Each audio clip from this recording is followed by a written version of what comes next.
chapter 24.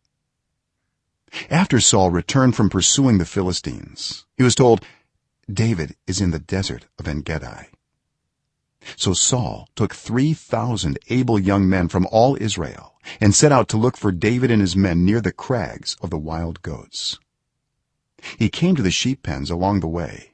A cave was there, and Saul went in to relieve himself. David and his men were far back in the cave.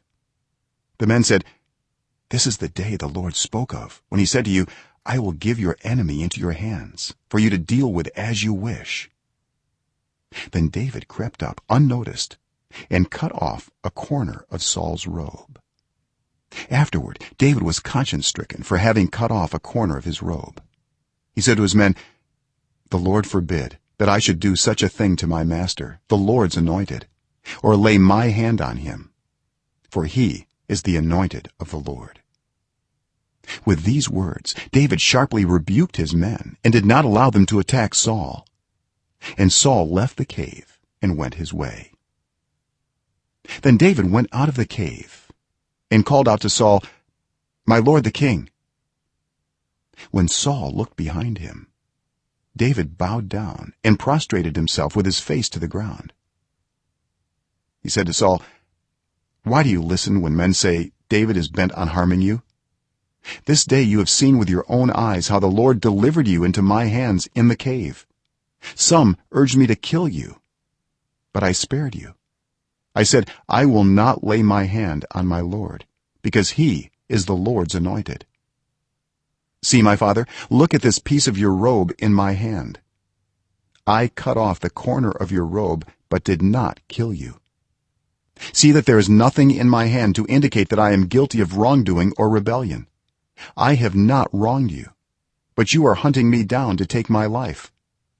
May the Lord judge between you and me, and may the Lord avenge the wrongs you have done to me. But my hand will not touch you. As the old saying goes, from evildoers come evil deeds. So my hand will not touch you. Against whom is the king of Israel come out? Who are you pursuing?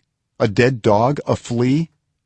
May the Lord be our judge and decide between us. May he consider my cause and uphold it. May he vindicate me by delivering me from your hand." When David finished saying this, Saul asked, "Is that your voice, David, my son?" And he wept aloud.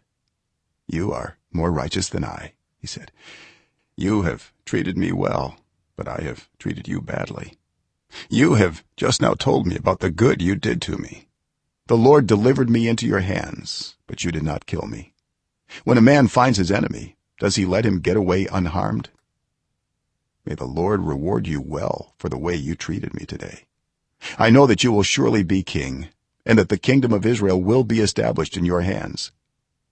Now swear to me by the Lord that you will not kill off my descendants or wipe out my name from my father's family." So David gave his oath to Saul. Then Saul returned home, but David and his men went up to the stronghold.